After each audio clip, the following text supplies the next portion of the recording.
It's one thing to talk tough, but when a former president starts suggesting the United States restart nuclear testing after more than 30 years, that's not just bluster, that's dangerous. Senator Mazie Hirono wasn't having it. She pressed Trump's nominee hard, exposing how little consideration this administration seems to have for the global fallout, literally and politically, of such a reckless idea.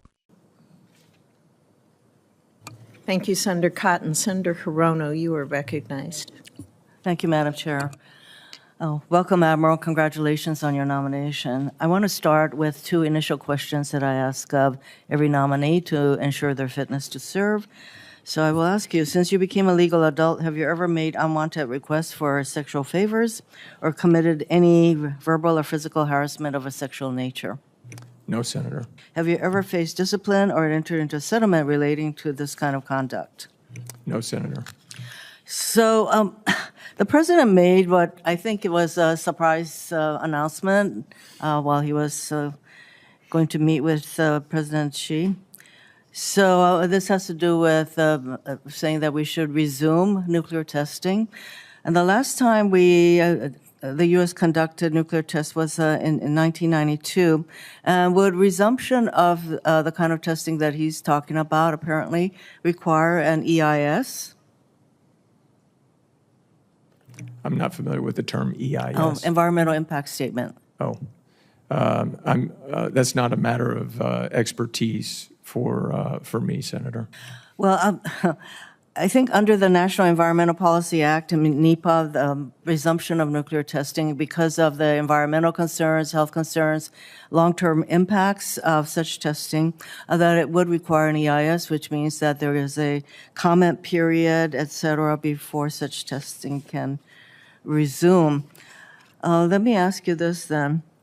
We're told that the cost to recapitalize the nuclear triad over the next 10 years is $946 billion. That is a huge cost just to recapitalize, as I said, the nuclear triad. So given that huge cost, do you think that what we should do is resume nuclear testing, which experts have estimated would cost $125 to $150 million per test?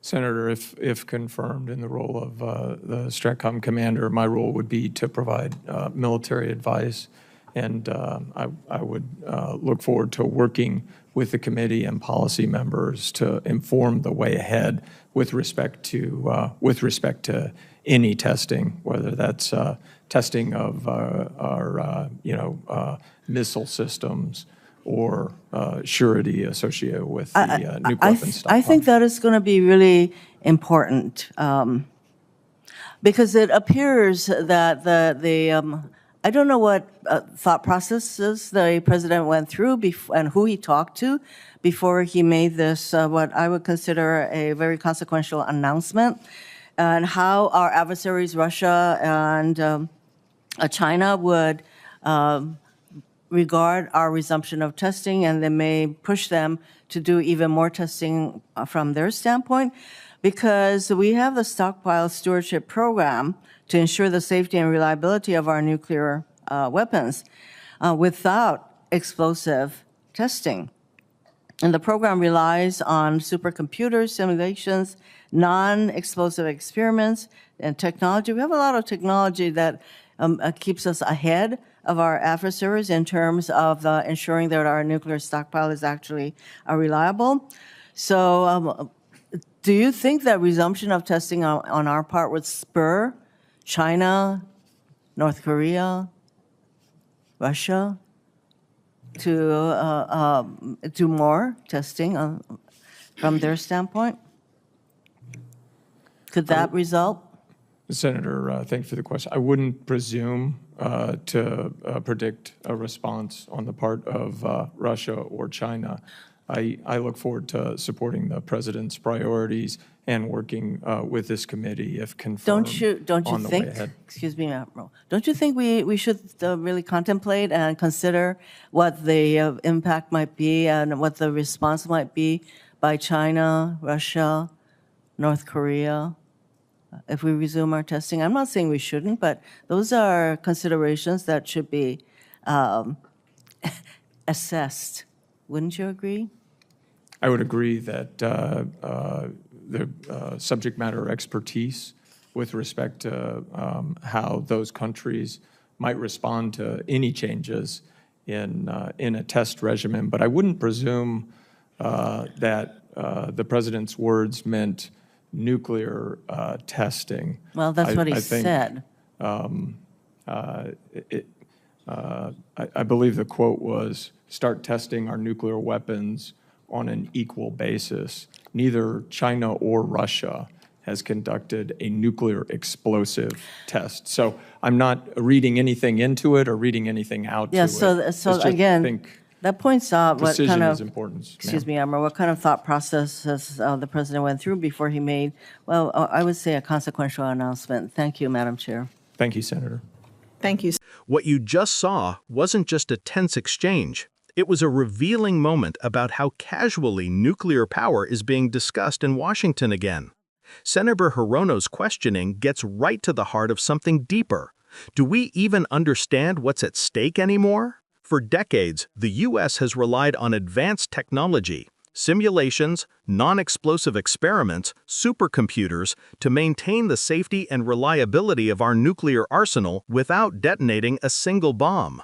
It's a delicate balance built on science, diplomacy, and hard-won global trust. And yet, here we are, with talk from Donald Trump about restarting nuclear tests, a move that could unravel decades of international restraint and spark new tests by China, Russia, and North Korea.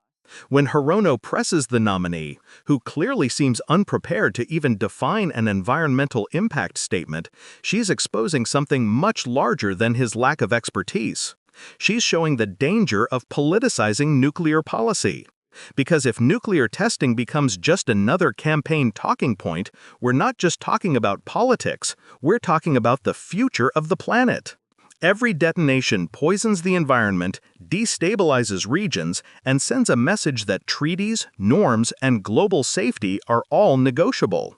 Hirono's line, "Well, that's what he said," cuts through the evasion. It's not about interpretation, it's about accountability. If America leads by example, restarting nuclear tests could give every other power the green light to do the same, undoing 30 years of restraint and reigniting an arms race that humanity might not survive a second time. This is about remembering the lessons of Hiroshima, Nagasaki, and the Cold War. Lessons apparently lost on those who treat nuclear weapons like political props. If you value clarity, truth, and leaders who challenge dangerous ideas before they become disastrous realities, then like this video and subscribe to Left Lens. We dig deeper, we expose the stakes, and we remind America what leadership should look like: informed, courageous, and human.